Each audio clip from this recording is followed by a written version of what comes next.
It is now officially Thursday. Welcome! I have started my read of The Lost Apothecary by Sarah Penner. I am there, which is 105 pages in. I plan to read this over the course of 3 days. It's 301 pages, so I'm well on track with my schedule, which I'm really happy about. We need to talk about this book. So, what can I say? Here's what I'll say. To begin with, this book was an incredibly rough start. I actually started off physically reading this book, and the first couple of chapters were so hard for me to physically read that I actually switched out from physically reading this and went over to listening to the audiobook, which also took me a couple of chapters to get used to. Sarah Penner has an incredibly flowery writing style. She's very description heavy, but also the way that she writes is just not a writing style that I'm accustomed to. Then again, the genre of this book is probably arguably the genre I've read the least from, historical fiction. This book it's a multi-perspective then and now. At the moment, we are following 3 characters, and 2 of them from the past timeline, and 1 of them is from present day, which makes this the single most complicated multi-perspective then and now type book that I've ever read, which is, I think, another reason why it took me a long time to not only get on board with the story as a whole, but also to get invested in these characters. But we are following Eliza and Nella from the past and Caroline from the present. So Nella runs an apothecary and she specializes in helping women. She won't help men. She goes about doing her business in secret, and she sells poisons as well as health potions.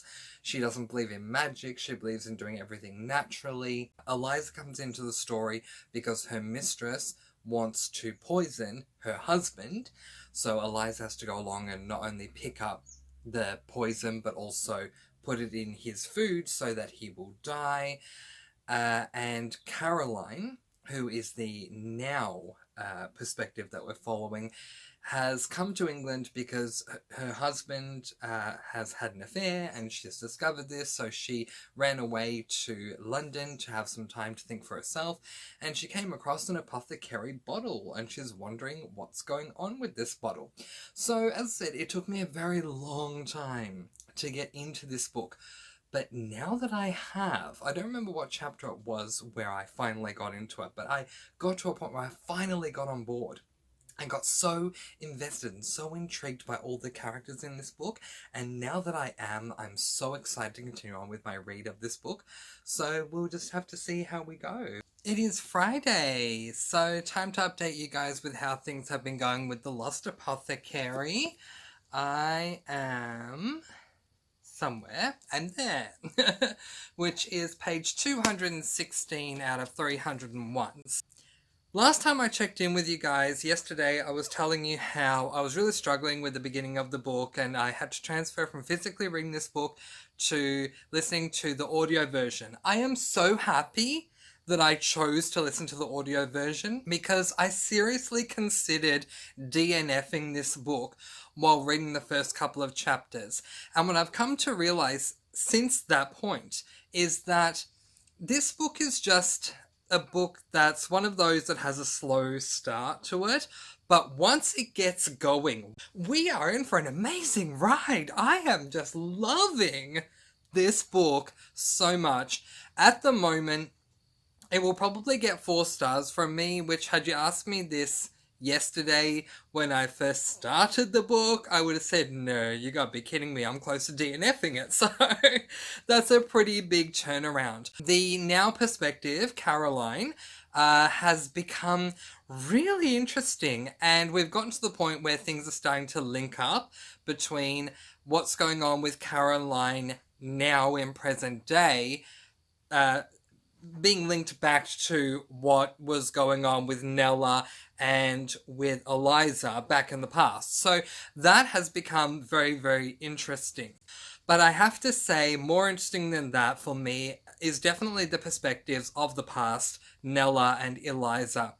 So we went through some heart-stopping moments with Nella that I really appreciated because, as I said, you know, I was getting to the point where I was going to DNF. I was getting to the point where I just wasn't intrigued in the perspectives. And then suddenly, whoa, things started happening and it was just fantastic. But anyway, that's where we're leaving it for today. I will definitely be finishing up this book tomorrow. And then I'm moving on to my third and final buddy read of the month, which is Treasure Island. And I'm really excited to get on to that book, not only for the book itself, but to be a part of that buddy read. The buddy reads this month on the Mr. Francy Buddy Read Discord channel have been so much fun. You guys have been so entertaining. So while I've really enjoyed this book, I'm looking forward to getting back into a buddy read. But yeah, going to be finishing off this one tomorrow, and I'm looking forward to it. I reckon it's going to be an amazing conclusion.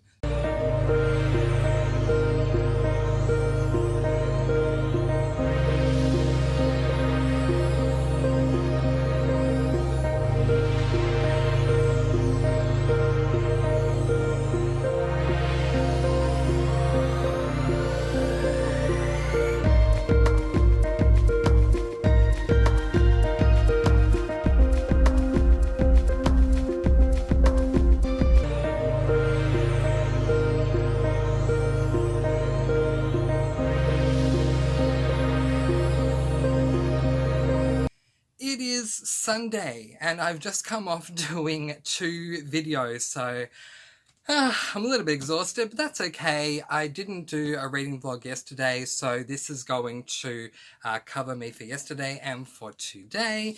So let's talk about The Lost Apothecary, because I finished this book yesterday and it was fantastic. There is a review coming out for it soon. So I spoke to you guys earlier on in the week when I first began this book about how I was close to DNFing it after the first 2 chapters, and then I switched over to the audiobook. This was definitely the best thing I could have done, listening to the audiobook and reading along with it. It's just that Sarah Penna's writing style was tough for me to read. It took me a little while to determine what rating I was going to give this book, but I ended up giving it 4.5 stars. I actually rated this book on the spot while doing the review because I realized I hadn't actually fully formulated my thoughts of the rating I was going to give it. I was going between 4 and 4.5. But it definitely deserves the 4.5 star rating. I just think that it has a very slow start, and Sarah Penna has an unfamiliar writing style to me that made it a little bit tough to get into. But definitely, as I've been saying all week, once the book got going, oh my gosh, it was an amazing ride. And now I'm moving on to Treasure Island, and I'm really excited to be doing this. This is my third and final buddy read for the month of August, and I've been waiting on this one because someone who's buddy reading it with me started, I think, a couple of weeks ago, and they've been telling me how amazing the book is and how, you know, exciting it's been. I just want to join him for this buddy reading. Everyone else who's buddy reading it with me, of course, as well. Link in the description below. If you want to join us with Treasure Island, if you've got the book or you can get the book and read it with us this month, oh, please do. It's going to be great to have you there. So I'm just so happy to finally start this so I can get involved in the buddy read. It's just, so happy.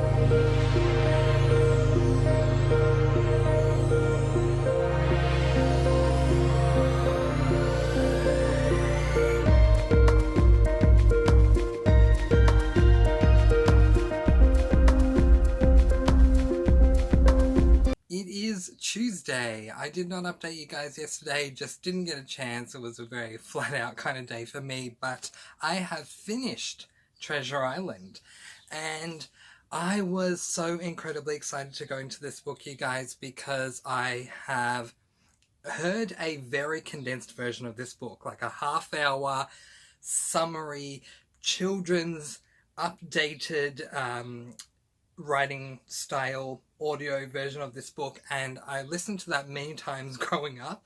So I've always wanted to read the original classic, and this was a buddy read that I was doing on my Discord. We need to talk. I don't have long, so I'm going to try and express this very quickly, but I am going to have a review coming out for this book very, very soon.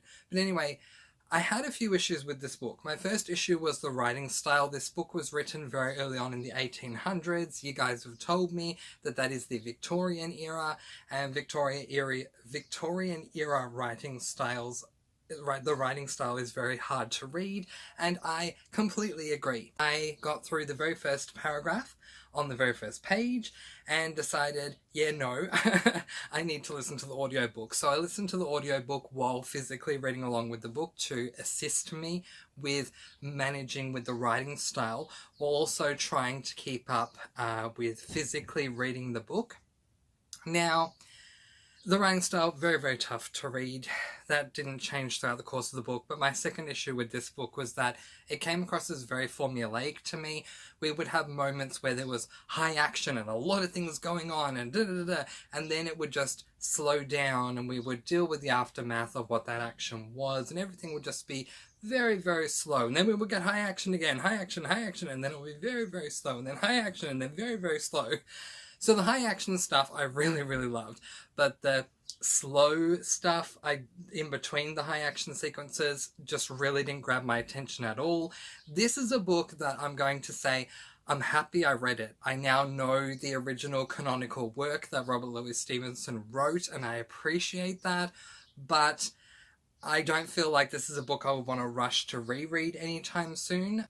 Today I'm going to read one of my 2021 most anticipated new releases books. I'm going to start it anyway, and that is this book, The Echo Wife by Sarah Gailey. I love this edition.